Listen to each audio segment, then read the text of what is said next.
I want to help to change the personality ng mga Filipinos na para masabi ko po sa inyo lahat, classmate, na magaling ka, pwede kang yumaman, kahit anong klaseng background mo, kung anong na-achieve namin, kaya mo rin ma-achieve, kung ano man ang gusto mong makuha, any industry ka man, kaya mo kasi it's just the same formula.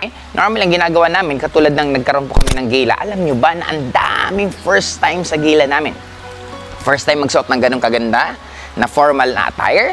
Second, first time makakain sa ganun kagandang hotel, ganun kasarap na pagkain, ganun na pagsaserve mismo na normally, na-experience lang to ng mga taong nasa taas. But right now, kahit ordinaryo kang tao, dito sa community namin, pinapa-experience po talaga namin mismo yung buhay na tinatawag ng mayayaman. Kaya in short, yung ginagawa po namin na formula para sa pagpapayaman is ginagawa po talaga to ng lahat. Now, I know, una, ang pagpapayaman, para hindi po natin masyadong gawing komplikado. Kailangan natin information, knowledge, mentor, nasa internet na po.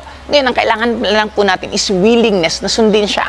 Kaya nga, kung susundin mo mismo yung formula, katulad po sa akin, yung mapayaman mo sarili mo, ibang usapan na yon, di ba? Pinapalakpakan na yan. Na, grabe, griwaman siya, nag-start siya sa wala, tapos nagkaroon siya, pinapalakpakan na yan. Pero yung marami kang taong matulungan na yumaman, ibang usapan po yun. Kasi ako, for the longest time, for 18 years, ang dami ko pong taong natawid. Dating walang kotse, nagko-commit, nagkakotse, mababatingin dati sa sarili nila, tumaas ang tingin nila sa sarili nila. Dating ang akala nila, yung 10,000, 20,000, 30,000, ang laki-laki ng amount. Tapos ngayon, nag-100,000. Yung nag-100,000, nagkakalahating milyon, nag-1 milyon.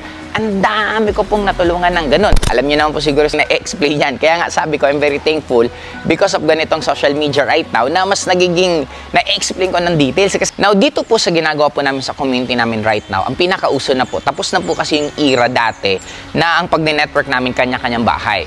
Right now, nauso na po sa amin yung tinatawag na hub. Pag sinabi pong hub, magkakasama po to sa loob ng isang apartment, isang kondo, isang bahay. Magkakasama sila lahat dyan. Wala silang ibang ginagawa kung hindi tinatrabaho nila. They are working out their dreams.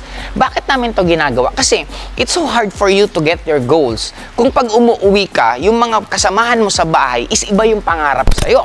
At iba yung lingwahe nila sa'yo. Kasi imaginein mo, galing ka sa labas, motivated ka, inspired ka magbago buhay mo, grabe nakita mong pwede na ka nang yumaman, tapos pag uwi mo ng bahay, negative mga tao sa bahay mo, and what would you feel?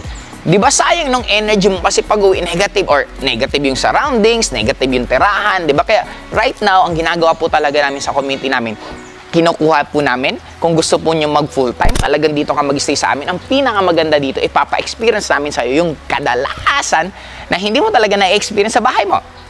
Yung naghihilahan pataas. Masayang magluto-luto, di ba? May kanya-kanya nagluluto. Kasi ang ruling po namin sa hub, dapat maranasan mo lahat. Matuto ka magluto, matuto ka maghugas, matuto ka maglinis ng CR. Totally. Ang matatawag nga sa community namin, para siyang secondary school na tinuturuan namin ang tao maging better individual, better person. Hindi lang po sa pagpapayaman, maging maayos na tao ng society mismo ng Pilipinas. Isa po yung, para sa akin yun, I could be very proud of, maliban sa mga resulta, maliban sa pwedeng kumita sila ng malalaking amount of money at makuha nila mga pangarap nila. For me, ang pinaka na-excite ako, yung maging bago ng mentality ng Pilipino. And that is also one of my fuel. I want to help. I want to help to change the personality ng mga Filipinos na para masabi ko po sa inyo lahat, classmate, na magaling ka, pwede kang yumaman, kahit anong klaseng background mo, kung anong na-achieve namin, kaya mo rin ma-achieve, kung ano man ang gusto mong makuha, any industry ka man, kaya mo kasi it's just the same formula.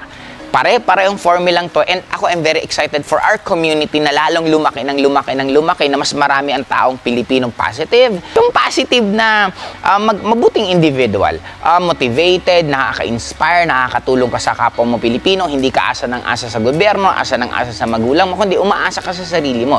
And yun ang nakikita ko na few years from now na mangyayari sa pinaka-community namin na ang daming life-changing learning ng kada tao kasi kami magkakasama eh. 'Di ba? Sabi nga nila, tell me who your friends are and I will tell you who you are. Dulo, kami magkakasama, puro kami positive na tao, puro kami nangangarap ng malalaki at hindi lang kami nangangarap kaming tinatrabaho namin, pangarap namin. Kaya this year, sobrang daming changes ang mangyayari sa amin, improvement at growth at lalong-lalo na ang daming magbabagong buhay na makasama namin sa community namin. Iba pa rin po kung makikinig din po kayo sa updated. Kasi, totoo lang, katulad po sa amin sa network marketing industry, way back when I started, after almost 19 years, ibang-iba na po ang network marketing right now. Alam niyo po ba, classmate, na ang kagandahan ngayon? Kasi dati, ang kumikita ng malalaki yung magagaling mag-network. Ngayon po, because of the social media, hindi na po. Kahit bago ka sa networking industry, basta magaling ka sa online, marunong ka ng TikTok, marunong ka ng Facebook, marunong ka ng YouTube, marunong ka ng mga algorithm na yan, you will have an edge. Kaya ibang-iba na po ang network marketing right now. Bakit po ako lalo akong excited? Kasi mas sobrang dumali because of the social media, mas walang gastos kasi hindi mo na kailangang bumiyahe ng bumiyahe. Sa online na lang, makakapag-usap ka ng tao. Ang pinakamaganda pa dyan, yung reach mo. Right now, because of the social media, ang market po buong mundo.